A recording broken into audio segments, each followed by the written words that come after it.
और में एक बार फिर से आपका स्वागत है। यमुनानगर के सेफ होम की तरह ही जींद के सेफ होम का हाल है। जींद के जिला कारागार के साथ के भवन में बनाए गए सेफ होम में तो एक कमरे में ही 2-3 प्रेमी जोड़े रहने को मजबूर हैं। और तो और यहां पर प्रेमी जोड़ों को अपने लिए खुद खाना बनाना पड़ता है, जबकि हरियाणा सरकार ने प्रेमी जोड़ों को तमाम सुविधाएं देने के लिए प्रोत्साहन राशि की बात कही। अब सोचिए, प्रेमी जोड़े समाज से घर से भाग कर पहुंचे और एक ही कमरे में 4-4 प्रेमी जोड़े, ये कैसा इंसाफ।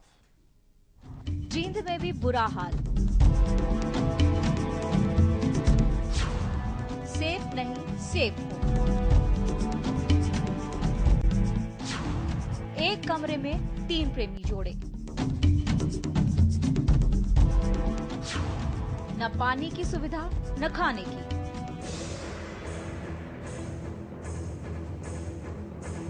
यमुनानगर में जिस तरह से प्रेमी जोड़े नारकीय जीवन जी रहे हैं, वैसे ही कुछ हाल जींद का भी है। जींद के जिला कारागार के साथ के भवन में बनाया गया सेफ होम प्रेमी जोड़ों के लिए बिल्कुल अनसेफ नजर आ रहा है। अदालत के आदेश पर जो सेफ होम बनाए गए हैं, उनमें प्रेमी जोड़ों को ठूस ठूस कर भर दिया गया है।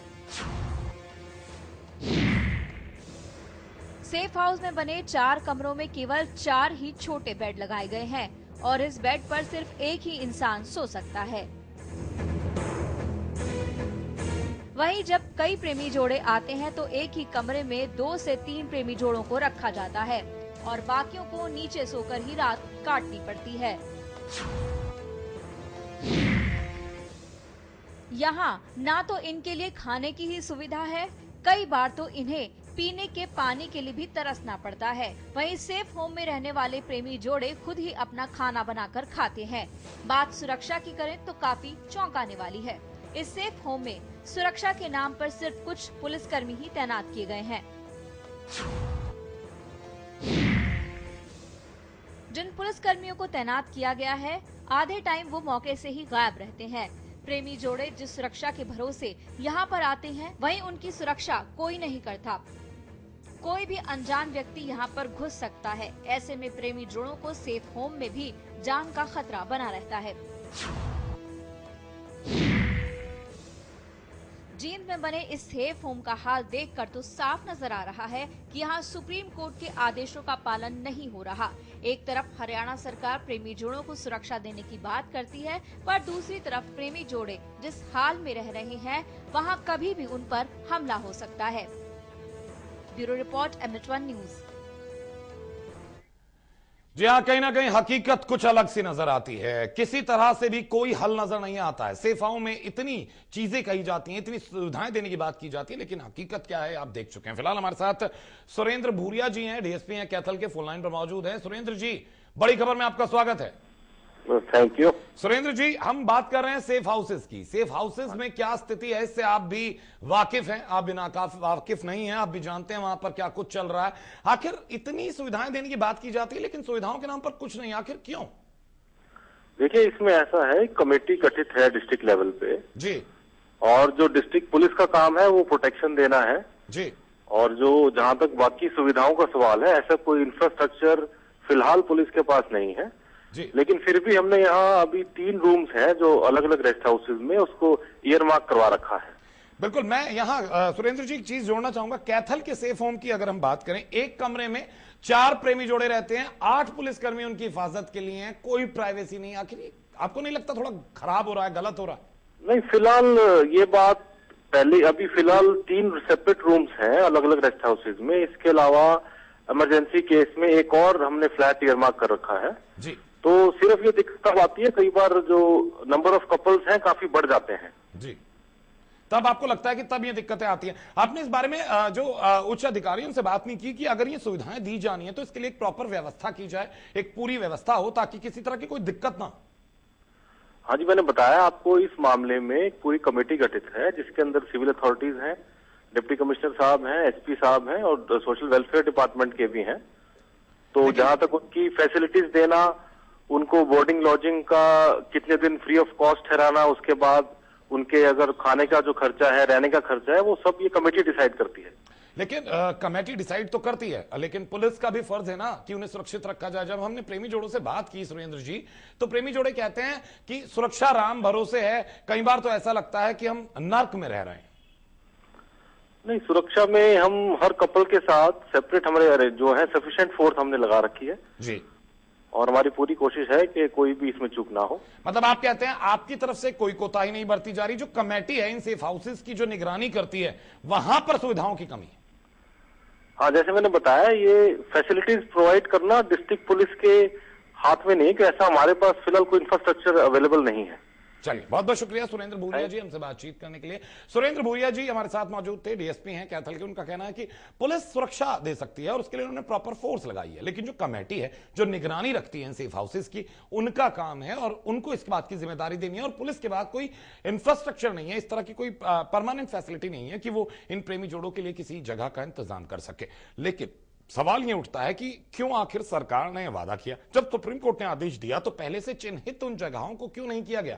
पुलिस कहती है उन्होंने कुछ एक्सेप्शनल केसेस के लिए या इमरजेंसी के लिए कुछ फ्लैट चिन्हित किए हुए हैं, लेकिन सवाल है कि अगर कोई प्रेमी जोड़े आते हैं तो कितनी दिक्कतों का सामना करना पड़ेगा। फिलहाल हमारे साथ अंजुम मल्होत्रा हैं, सीनियर पत्रकार हैं, वरिष्ठ पत्रकार हैं और इस पूरे मामले पर उन्होंने बहुत ज्यादा रिसर्च भी किया है। मल्होत्रा साहब, बड़ी खबर में आपका स्वागत है। धन्यवाद। मल्होत्रा साहब, अभी हमारी डीएसपी साहब से बात हो रही थी, वो कहते हैं कि पुलिस सुरक्षा दे सकती है और उसमें वो कोताही नहीं बरतती, लेकिन सेफ हाउसेस के जो हालात हैं वो बेहद खराब हैं। इसे लेकर आपको क्या लगता है कहां चूक है? वो कमेटी को कहते हैं कि कमेटी जो निगरानी करती है इनकी, उसकी जिम्मेदारी है। नहीं, ये तो ठीक बात है कि कमेटी तो यही सुझाव ही दे सकती है और कमेटियां बार बार ये सरकार को सुझाव देती रही है, पुलिस को भी प्रशासन को भी, कि व्यवस्था अच्छी दुरुस्त की जाए ताकि जो लोग समाज में इस तरह के काम अंतरजातीय विवाह करके वहाँ ठहरते हैं या अन्य कारणों से जाके ठहरते हैं, ताकि उनको सुरक्षा मिल सके। और जब तक ये अच्छी तरह से सुरक्षा प्रदान नहीं करेंगे, हालात अच्छे नहीं बनाएंगे वहां पर, तो कौन जाएगा वहां पर। लेकिन आपने खुद देखा होगा, आखिर पुलिस कहती है उनके पास कोई परमानेंट ऐसी कोई फैसिलिटी नहीं है जिसमें वो इन प्रेमी जोड़ों को रख सके। वो जी, परमानेंट फैसिलिटी की जरूरत नहीं है। समस्या तो ये है कि एक बच्चे जो इस टाइम समाज के किसी भी उससे भय के कारण वहां पर आए हैं, तो उनको जब तक अच्छा माहौल नहीं मिलेगा कि वो लोग कैसे ठहर पाएंगे वहां पे फिर। लेकिन यहां कुछ सेफ हाउसेस के हमने हालात देखे हैं मल्होत्रा जी, तो वहां पर ऐसा नजर आ रहा है कि जो तमाम छोटे कमरे हैं और उनमें एक नहीं 4-4, 5-5 कपल रह रहे हैं। बिल्कुल ठीक बात है। पीछे हाल ही में कैथल के आपने सेफ हाउस का हाल देखा होगा कि वहां पर 2 कमरों के अंदर इन्होंने 4 कपल ठहरा रखे थे। और जब आदमी साइकोलॉजिकली प्रेशर में होता है और उनको ऐसी हालात में ठहराएंगे तो वो बेचारे क्या वहां रह पाएंगे। जी, चलिए, बहुत बहुत शुक्रिया मल्होत्रा साहब हमसे बातचीत करने के लिए। अंजुम मल्होत्रा हमारे साथ थे, वरिष्ठ पत्रकार थे और कहीं ना कहीं इस मुद्दे से लगातार वो जुड़े रहे हैं। इस मुद्दे पर उन्होंने काफी काम किया है, कई सारे सेफ हाउसेस की हकीकत उन्होंने देखी है, आरटीआई वगैरह भी लगाई है ताकि वो हकीकत जान सके क्यों यहाँ पर सुरक्षित माहौल नहीं है। वहीं अगर जिस तरह से कैथल की हमने बात की, कैथल के डीएसपी साहब भी हमारे साथ थे, कैथल का हाल अपने दर्शकों को दिखाते हैं कैसे कैथल के सेफ हाउसेस में एक कमरों में 4-4 कपल रह रहे हैं और वहां पर पुलिस वाले भी उन्हीं के साथ रूम शेयर करते हैं, यानी कि कोई प्राइवेसी नहीं, कोई सुरक्षा नहीं। आप और सुविधाओं की तो बात ही छोड़ दीजिए।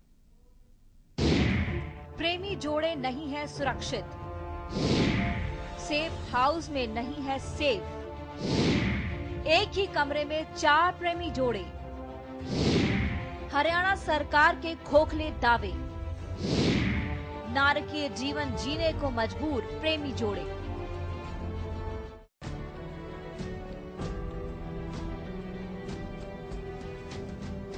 हरियाणा में प्रेमी जोड़े सुरक्षित नहीं है। एक तरफ सरकार घर से भागे हुए इन प्रेमी जोड़ों को सुरक्षा मुहैया करवाने के तमाम दावे करती है, तो दूसरी ओर सरकार की ओर से बनाए गए सेफ हाउस में प्रेमी जोड़े ठीक से रह भी नहीं पा रहे।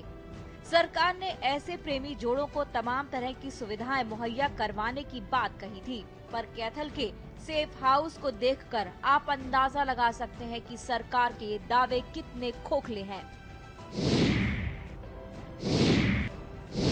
समाज से सारे बंधन तोड़कर घर से भागे ये प्रेमी जोड़े इस आस में सरकार के पास आए थे कि यहाँ पर सरकार उनकी मदद करेगी, पर ना तो इन्हें सुविधाएं ही मिल पा रही हैं, ना ही सुरक्षा। कैथल के इस सेफ हाउस में एक कमरा है जिसमें 4 प्रेमी जोड़े रहते हैं। MH1 न्यूज की टीम ने जब इस सेफ हाउस का दौरा किया तो चौंकाने वाली बात सामने आई। आप तस्वीरों में देख सकते हैं कि किस तरह ये प्रेमी जोड़े घुटन का जीवन जीने को मजबूर हो गए हैं, पर सरकार कुछ भी नहीं कर पा रही है। और तो और इनकी सुरक्षा में 8 पुलिसकर्मी भी लगे हैं जो यहीं पर रहते हैं। आप अंदाजा लगा सकते हैं कि एक कमरे में 12 लोग किस तरह से रह रहे होंगे, पर सच्चाई यही है। वहीं अब सर्दी का मौसम आ रहा है तो पुलिसकर्मी भी कमरे के अंदर ही रात बिताने की सोचते हैं। जहां सिर्फ एक प्रेमी जोड़ा रह सकता है, वहां कितने लोगों को रहने के लिए मजबूर किया जा रहा है, इसका उदाहरण ये कैथल का सेफ हाउस है। इस बारे में जब कैथल के डीएसपी सुरेंद्र भोरिया से बात की गई तो आप सुनिए उनका क्या कहना है।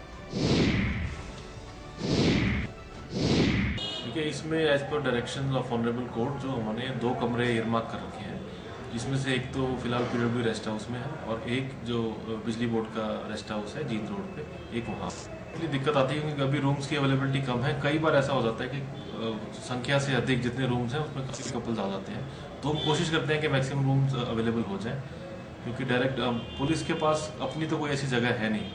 ये तो मोर अथॉरिटीज़ को रिक्वेस्ट करके ही कोऑर्डिनेशन से काम चलता है इसमें। सुना आपने खुद, डीएसपी मान रहे हैं कि प्रेमी जोड़ों को सुविधाएं देने में दिक्कत आ रही है, पर सरकार क्यों इनके लिए सुरक्षा के दावे करती है? आखिर सरकार क्यों इनके निजी जिंदगी के बारे में नहीं सोच रही? भला ये कैसी सुरक्षा और व्यवस्था है कि ये प्रेमी जोड़े अपनी जिंदगी के निजी पलों को भी ठीक से नहीं गुजार पाते? कैथल से ब्यूरो रिपोर्ट, MH1 न्यूज। इस खबर को दिखाने के पीछे हमारा मकसद सिर्फ इतना था, अगर हम प्रेमी जोड़ों की सुरक्षा की बात करते हैं, सुप्रीम कोर्ट के आदेश की बात करते हैं, तो हमें थोड़ा सा सोचना होगा, थोड़ा गंभीर होना होगा इन विषयों पर, क्योंकि हॉरर किलिंग के मामले कम नहीं है। और अगर इसी तरह से ये लोग सुरक्षित महसूस नहीं करेंगे तो फिर आखिर ये कहां जाएंगे? अपराध बढ़ेगा और फिर हम उसी तरह से बहस करेंगे, डिबेट करेंगे, घंटों घंटों बात करेंगे कि हॉरर किलिंग बढ़ रहे हैं, सुरक्षित नहीं है। तो जरूरत है हम पहले से इस पर थोड़ा सावधान हो जाएं ताकि ये लोग भी सुरक्षित महसूस कर सकें। फिलहाल बड़ी खबर में एक छोटा सा ब्रेक के बाद भी बड़ी खबर अभी बाकी है।